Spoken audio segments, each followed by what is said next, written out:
Hello everyone, welcome back to my channel. As 2026 is rolling in really quickly, I really wanted to make this video about some books that have really helped me grow as a person, as I wanted to recommend some books that could really help me for the new year. So I really wanted to recommend these 3 easy and short books that could really change the way you see your life. In this book, because one teaches you to be present, one teaches you how to live meaningfully, and one teaches you how to trust your path. The books that I've chosen is The Power of Now by Eckhart Tolle. One of the first books that I've ever read that has really changed my mind and changed the way I thought of the world and just changed the way I started living. This is actually my friend's copy, and I think this is her sister's. So if you see this, I'm sorry, I still have it. I got into reading self-development since I was in year 10, and this was one of the first books that really hit me hard, and I still recommend it till this day. My second book is The Alchemist by Paulo Coelho.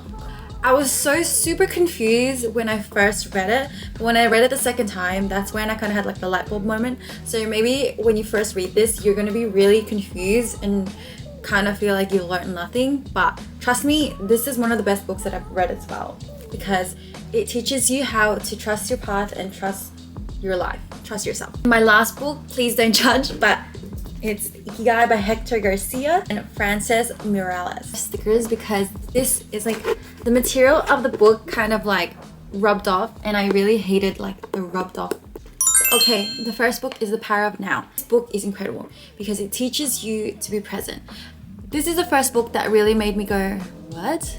Like, basically at the beginning of the book, it teaches you that the way we think is actually sometimes not true. Like, he teaches us that there is an inner critic. So it's really true. Like, do you ever just kind of like are in your mind and you have this voice that talks to you? It kind of teaches you how to differentiate between what is true and what is just you overthinking. I got the short summary up. This book is a guide to awakening through presence. Tolle explains how most suffering comes from living in the past or future, and teaches how returning to the present moment frees you from anxiety, fear, and ego-driven identity. There's this thing called like the ego death, and I feel like I really experienced that when I read this book, and that was in year 10. That is, oh my goodness, 3 now. Year 10 is what, like 17? So almost like 8 years or something. Wait, can I math? 8 years, oh my gosh. Yes, I read this 8 years ago, and I still reread this here and then. The lesson that I really learned from here is the present moment is all you ever have. Peace exists now, not once something changes. So this book has really taught me that we can change the way we think now. Everything that we do, we have control over. Stress and anxiety is only very apparent and powerful in your life if you allow it. You can either choose now to have happy thoughts or choose now to suffer. Suffering is always forever, but there is also great in what's happening now. The next lesson I learned was that you are not your thoughts. Observing your thoughts instead of identifying with them creates freedom. So that's what I was talking about in the beginning, how the things that we think about is sometimes not true. It's just our inner critic. That's what he calls it. It's like the overthinking thoughts that are sometimes not true, and it gives us that anxiety or stress that isn't even true. Example, I could send a text to my partner, send a text and to someone, and they don't reply to it in a certain amount of time, and because of that I start overthinking, oh my gosh, they hate me, they don't like me, why don't they reply back to me? But in actuality, in the other side is that maybe they're just busy, but because of that inner critic, that is what is telling me about they hate you, they don't like you, blah blah blah. Or you could choose to think happy thoughts like, okay, I sent this, it's gonna go right. They didn't text back, it's okay, it's gonna go right. You know, those are the type of choices that you can make. And it's hard, it's easier to say than done, but I think that also goes hand in hand with another book called, I think that's what it's called, with the 2 magnets. I've read that as well. And the things that we think about stems from so many different places, but I'm just saying, coming back to this, is that we can choose everything now. So when you think about your overthinking thoughts, I could think about when I'm modeling, there's other beautiful girls around the room. In my mind, I could look at them and think they're beautiful and then be insecure in myself, and then my inner critic can be telling me, okay, you're not good enough, you're not as good as them, you're not as beautiful as them. But that's not true. We're all in the same room together for a reason. So That's what it's basically teaching you, that the thoughts you have sometimes is not you and it's not true. Third lesson is that pain is intensified by resistance. Acceptance doesn't mean approval, it means release. So this lesson is about accepting everything, who you are, where you are, what you're doing. Say this motto that I say, or an affirmation I say all the time when I feel anxious or stressed or not happy with myself, is that just means that I'm not accepting now. Like, I'm just trying to control a situation that I can't. So I tell myself that, okay, I accept where I am and I know where I'm going, but although it's not good right now, I just accept the way it is now. And I know that it can get better and it will get better. I am who I am, and that is more than enough. I am where I am right now, and that is more than enough. Just acceptance of who you are, where you are, what you're doing. It's gonna give you more peace and release than anything in this world. Because the more you feel like you should be better, or that you should be more than you are right now, that's when you kind of suffer. The number 4th lesson that I learned from this book is ego feeds on fear and comparison. So letting go of ego brings a deeper self-awareness and compassion. That is one of the biggest lesson that everyone should know and learn from, is that we only fear and have anxiety when we compare and when we fear life. So we live such a complex and long yet short life that sometimes we try to pressure ourselves to be where we want to be, rather than experiencing life as it is now and kind of accepting where we are right now, because that's where it really matters, the present moment. There's some quotes from the book. So realize deeply that the present moment is all you ever have. The past has no power over the present moment, and life is now. There was never a time when your life was not now, nor will there ever be. So the present moment is where life happens, not in the past, not in the future. The last one is stillness is power. Silence and presence reconnect you with your true self. So when we are still and when we accept where we are and we accept who we are, that's when you kind of reconnect with yourself. That is just some of the lessons from this book that I really loved. And I'm gonna go on to the next book. My next book is The Alchemist by Paulo Coelho. This book, it put me in a roller coaster. I could not understand where it was going. And for the longest time, I was hating on it low-key when I finished it, because I didn't understand it. But I reread it again and I fully just had that light bulb moment, and that's when it clicked to me about the lessons that I have learned, which I missed in the beginning. So the short summary for this, let me read the back of the book. It says, to realize one's destiny is a person's only obligation. Deep. Anyway, the short summary is that a symbolic novel about a young shepherd named Santiago who follows a calling to find treasure, only to discover that that real treasure is self-discovery, faith, and alignment with God's plan for his life. It's about trusting the journey even when it doesn't make sense. Yes, it did not make sense for me at the beginning, but it did. So please read this book.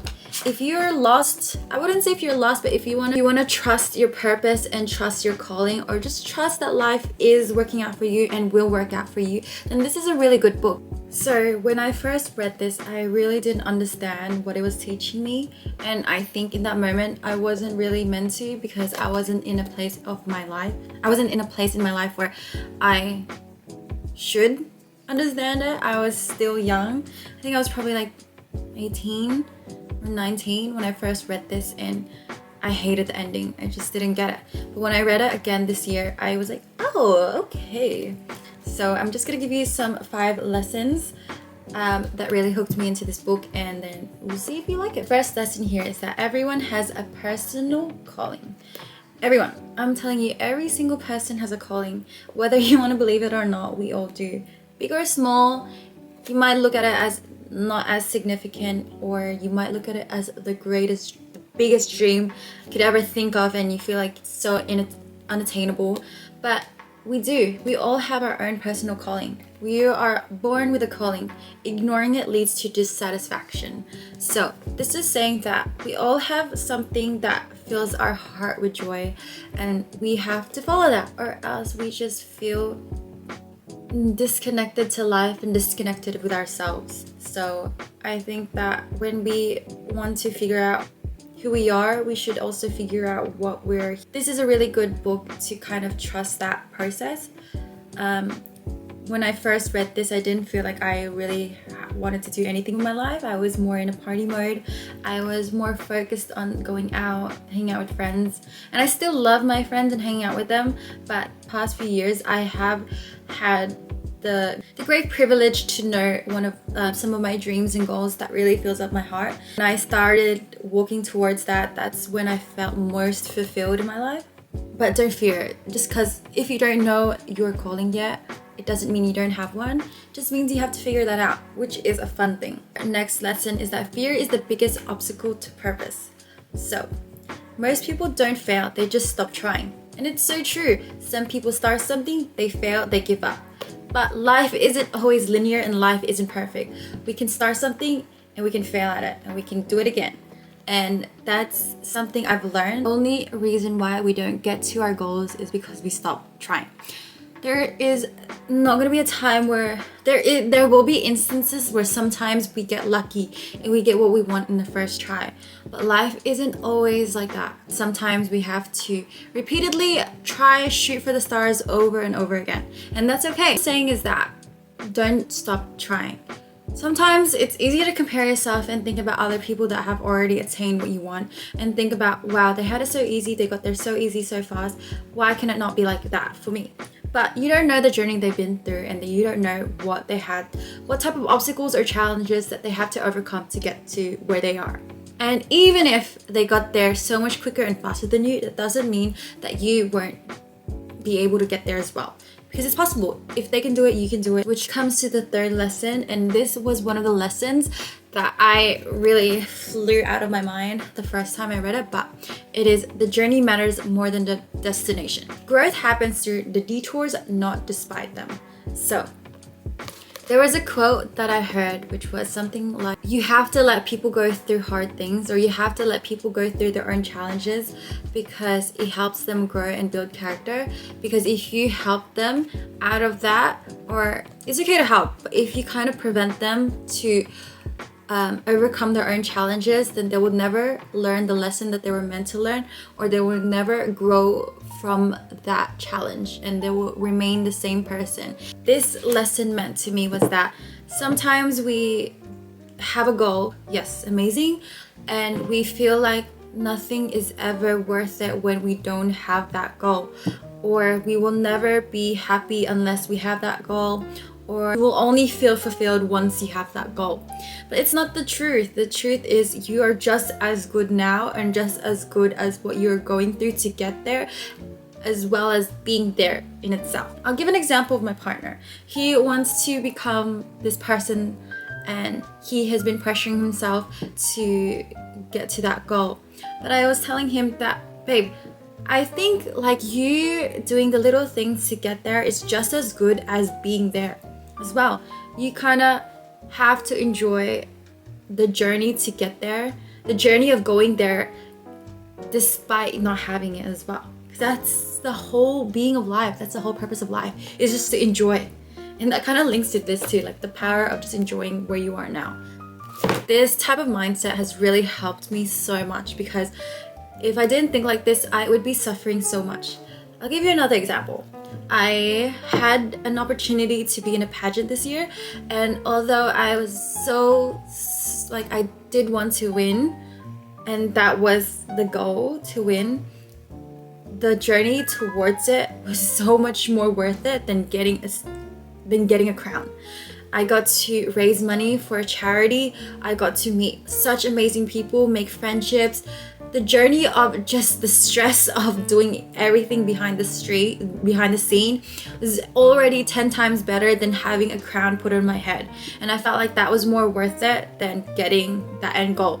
And I think that's why I can bounce back from a situation quickly, because I can realize and look back at what I gone through to getting there and can recognize it and appreciate that. Don't get me wrong, I still have goals and dreams and I want to reach them and attain them, but getting there is just as worth it and just as fun. So that's the kind of lesson that this book teaches you. Okay, and Another lesson is that God speaks through signs and intuition. Learning to listen requires faith and courage.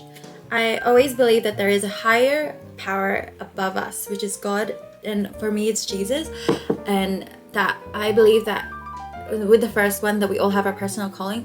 I know that when we just surrender and we put our understanding across the table and think that, okay, I cannot control everything, and if I try to control everything, that's when I kind of get more stressed and anxious, and that's when I feel like life doesn't feel balanced. Basically, all I'm saying is that our purpose in life is not to control everything. It is just to have faith, be courageous, and live life to the fullest. Basically, we grow from a situation. Sometimes there are things that we don't understand, and that is okay. And when we don't understand, it just means that we have to just trust what comes next after. That's basically one of the lessons, is that we don't always know what to do and what to do next. You just have to trust that the next step is going to be the right step, and be courageous about that. It's very tricky because in my religion, it's that God, it's God's timing, God's choice for us to live what kind of life we live, which is, yes, I do believe in that as well. But I do believe that God put us in earth to live a life that is worth living. And suffering sometimes comes from our own free will. We choose the type of suffering we go through. There's always going to be there's always going to be things that challenge us, but we get to choose what that is. The last lesson of this book is that what you seek is often already within you. External searching eventually leads you inwards. So this, you have to read it, because in the beginning I really didn't understand it, because I'm like, huh? The ending was so, like, for me it felt really dumb, because in the end, everything that he was looking for was himself. What matters more is you and your journey and what you go through, how you grow, what you learn, how you impact the world. That is more important than anything else external. Basically, it's saying that, okay, I'll give you an example. If you're looking for love, if you're looking for a relationship, and the type of purpose a relationship gives you is that you'll feel more loved, you'll feel more confident, you'll feel more beautiful. But that's actually not right. You have to realize that nothing outside you could give you that unless you are it itself. You can be the loving relationship that someone else can give to you. You can give yourself the confidence that someone else tells you that you're beautiful. For me, I didn't need to win a crown for me to feel beautiful, confident, feel like I was worth it. I didn't need to be in a relationship to feel that way, or I didn't need all of that to feel like I was something. I felt that within me first before I even got everything else. And I think that is an important lesson that this book teaches you. On to my next book, and our last book is Ikigai. This is such a popular book. Please, the covering kind of gives me OCD, so I'm gonna hold it like this. So this is the short summary for this. So guys, my dog is snoring. Anyway, my dog is snoring and I don't want to wake her up, so if you're gonna hear her snore, you guys are gonna hear her snore. The short summary of this book is that it explores the Japanese concept of finding purpose through simple, meaningful living by studying lives of long-living people in Okinawa. The book shows that fulfillment doesn't come from chasing success, but from alignment, routine, community, and doing what brings quiet joy every day. Here, in the back cover, it basically shows Ikigai means like living a long and happy life, basically. And this Venn diagram basically shows how we can live a fulfilling life, and it basically tells you the story about some people that attain that. And I feel like it's such a good book to realize that although life can be very complex, it could also be as easy as making a Venn diagram for yourself and figuring out each aspect and how it can make you happy and kind of fulfilling each one of that. So the 5 lessons that I really enjoyed from this book is, the first one is that your purpose doesn't have to be dramatic. Ikigai is often found in small everyday action, not a single life-defining moment. Back to this one and this one. I was saying our life's purpose doesn't have to be this grand gesture. You don't need to be this big Hollywood actor, actress, or you don't need to be the world's best F1 driver. You don't need to be a Victoria's Secret model to feel like you have a happy and fulfilling life. Sometimes it could just be as simple as being the best dog walker that you know. It could be a person that cares for the homeless. It could be a person that teaches in a classroom full of grade 3 students, or it could be a person that loves to garden and helps flowers bloom. It could be as simple as that. And I think this book is so great on teaching that, because especially now in today's world of social media, we get everyone's highlight reels, and it can be so like difficult to not compare yourself from people that are doing such grand and extravagant things, and it can kind of discourage you and put you down to feeling like, so if they're that person and doing that many things and doing that things and achieving these type of things, am I not as great of a person as they are? Am I not as worth it of a person than they are? Or am I not as deserving as they are? No, that's just their purpose, and your purpose is completely different. Because you could be in their shoes and you might not be as happy as them doing that type of thing, because it's not your thing. You have to just realize that your thing is different, your purpose is different, and it could be so big, or it could be so random, and it's still just as good, and it's still as good enough, and it will make you happy. 2 is that do what you love consistently. So passion grows through daily practice, not waiting for motivation. It's true, motivation is not something that you can have every day. Sometimes you have to have discipline to come in. But so do what you love consistently. Consistent mean discipline for me.